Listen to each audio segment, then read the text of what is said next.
Vatican church అధిపతి క్యాథలిక్ల అత్యున్నత గురువు పోప్ ఫ్రాన్సిస్ అస్తమించిన సంగతి తెలిసిందే.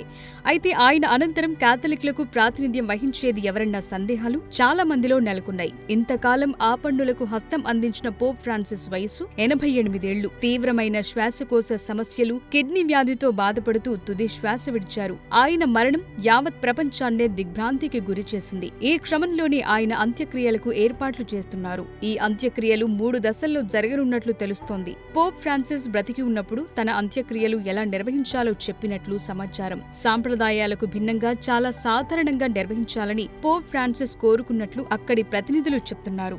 సోమవారం తుది శ్వాస విడిచిన పోప్ పార్థివ దేహాన్ని భక్తుల సందర్శనార్థం సెయింట్ బాసిలికా చర్చిలో 3 రోజుల పాటు ఉంచుతారు. ఆ తరువాత వాటికన్ నగరానికి బయట ఖననం చేస్తారు. ఇదిలా ఉంటే క్యాథలిక్లకు తదుపరి గురువు ఎవరన్న దానిపై ప్రపంచవ్యాప్తంగా తీవ్రమైన చర్చ నడుస్తోంది. కొత్త పోప్గా నియమితులవ్వాలంటే కొన్ని విధి విధానాలున్నాయి. ప్రస్తుతం కార్డినళ్లలో ఒకరు ఈ పదవిని చేపట్టే అవకాశం ఉంటుంది. దీనికోసం రహస్య ఓటింగ్ విధానాన్ని ఏర్పాటు చేస్తారు. అందులో బాప్టిజాన్ని విశ్వసించి అనుసరించే పురుష క్యాథలిక్ను పోప్గా ఎన్నుకుంటారు. ఈ ఎన్నికల్లో పోప్గా విజయం సాధించాలంటే 3/2 మెజార్టీ సాధించాల్సి ఉంటుంది. ఈ పద్ధతి 1378 నుంచి అమల్లోకొచ్చింది. అయితే కొత్త పోప్ ఎన్నికయ్యే వరకు కామన్ లింగుగా ఉన్న కార్డినల్ ఇన్ఛార్జిగా ఉంటారు. ఆయనే పాపుల్ అపార్ట్మెంట్ కు సీల్ వేయాల్సి ఉంటుంది. కొత్త పోప్ ఎన్నికై వచ్చే వరకు వాటికన్ బాధ్యతలు చూసుకుంటారు. ప్రస్తుతం ఐర్లాండ్లో జన్మించిన అమెరికన్ కెవిన్ ఫారెల్ కామర్లింగుగా ఉన్నారు.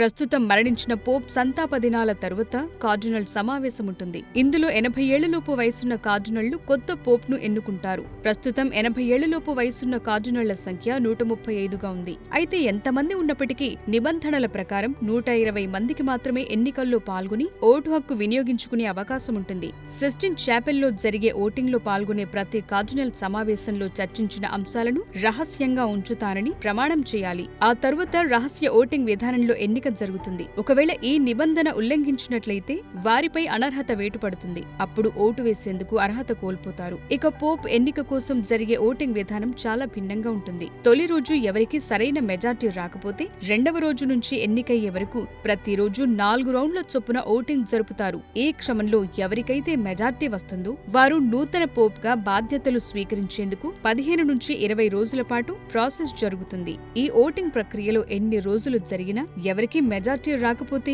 బ్యాలెట్ పత్రాలను నల్లటి పొగను విడుదల చేసే రసాయనాలతో కాల్చేస్తారు. బ్యాలెట్ బాక్సుల్లో నుంచి ఒకవేళ తెల్లని పొగ వెలువడిందంటే పోప్ ఎన్నికైనట్లు అర్థం. ఇప్పటి వరకు ఎన్నిక విధానాన్ని క్లుప్తంగా తెలుసుకున్నాం. అయితే ఈ పోప్ పదవి రేస్లో ఎవరెవరున్నారు ఇప్పుడు చూద్దాం. వాటికన్ విదేశాంగ మంత్రిగా పనిచేసిన పియాట్రో పరోలిన్ తొలి వరుసలో ఉన్నారు. ఈయన ఇటలీకి చెందినవారు. అయితే అమెరికాకు చెందిన రాబర్ట్ ప్రివోస్ట్ కూడా పోప్ పదవికి ప్రధాన పోటీదారునిగా కనిపిస్తున్నారు. ఇతనిపై చాలా మంది వ్యతిరేకంగా కూడా ఉన్నారు. అమెరికాలో ప్రస్తుతమున్న ఆర్థిక, రాజకీయ, భౌగోళిక, వాణిజ్యపరమైన పరిస్థితులే కారణమని అంటున్నారు. ఆఫ్రికా నుంచి గినీకి చెందిన రాబర్ట్ సారా పోప్ అవ్వాలని చాలా ఆశగా ఉన్నారు. అలాగే హంగేరీలోని బుడాపెస్టుకు చెందిన పీటర్ ఎడ్డో కూడా పోప్ పదవిని పొందేందుకు సిద్ధంగా ఉన్నారు.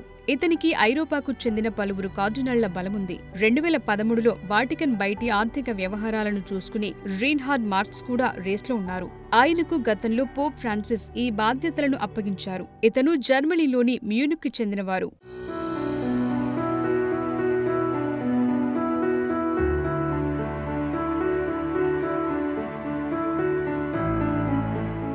ప్రపంచవ్యాప్తంగా డయాలసిస్లకు అధిపతులను నియమించే మార్క్ ఓలెట్ కూడా పోప్ గా బాధ్యతలు స్వీకరించే వరుసలో ఉన్నారు. కెనడాకు చెందిన మార్క్ ఓలెట్ దశాబ్ద కాలంగా వాటికన్లో అత్యంత ప్రభావం చూపే వ్యక్తిగా తెలుస్తోంది. పౌర హక్కుల సంఘాలకు మద్దతుదారుడిగా ఉన్న క్రిస్టోఫ్ షోన్బోర్న్ కూడా పోప్ పదవి కోసం ఉత్సాహం చూపుతున్నారు. ఈయన ఆస్ట్రేలియాలోని వియన్నాకు చెందిన వారిగా తెలుస్తోంది. మాజీ పోప్ బెనడిక్టుకు శిష్యుడిగా కూడా ఉన్నారు క్రిస్టోఫ్. మనీలా నుంచి టాగిల్ను వాటికన్కు తీసుకొచ్చిన లూయి టాగిల్ పోప్ అయ్యేందుకు సిద్ధమయ్యారు. గతంలో పోప్ ఫ్రాన్సిస్ కూడా ఇతన్ని ఏషియన్ పోప్ గా నియమించాలని భావించినట్లు తెలుస్తోంది.